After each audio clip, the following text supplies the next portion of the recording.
Halika na, kain ka na, oh. Meron kang rice, alamang baboy, at saka munggo na merong, yung, ano bang tawag dito? Yung mga hipo na maliliit.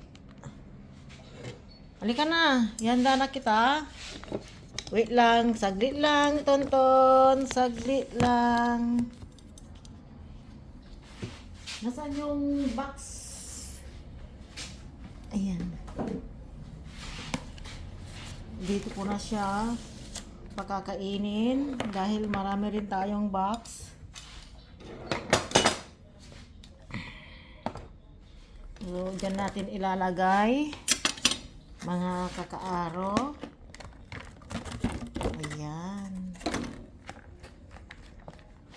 Ayan po. Tapos, lagyan natin ng ay, meron pa akong kanin pala. So, ayan po.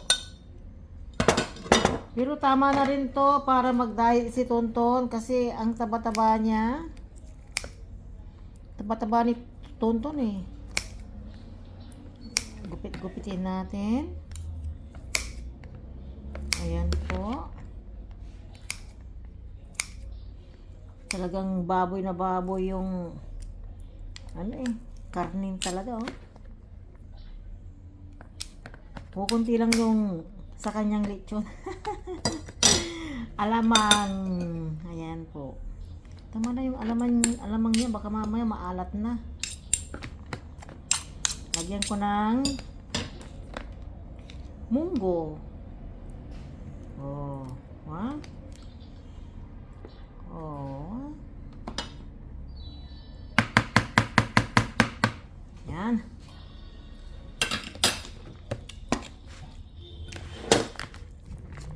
Haluin natin.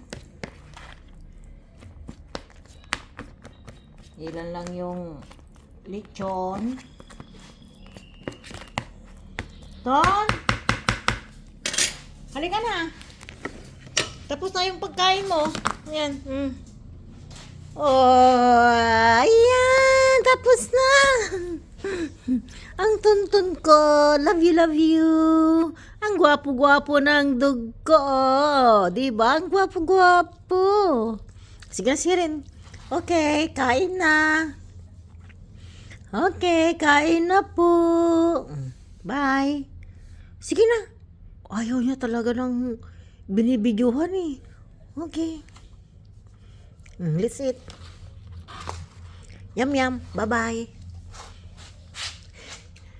Oh, diba?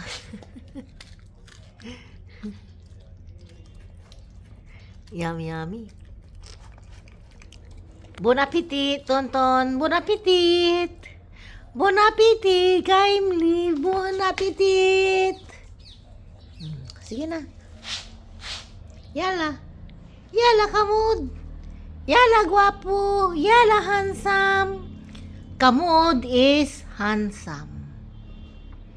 Okay? Peace there. Okay, let's eat. Tonton, bye-bye. Pag hindi ako nagbabay, hindi yan kakain. Thank you so much, mga kakaaro. Ang ibig po ng kakaaro is amigas, amigos din po. So, salamat po sa inyong mga suporta. Bye!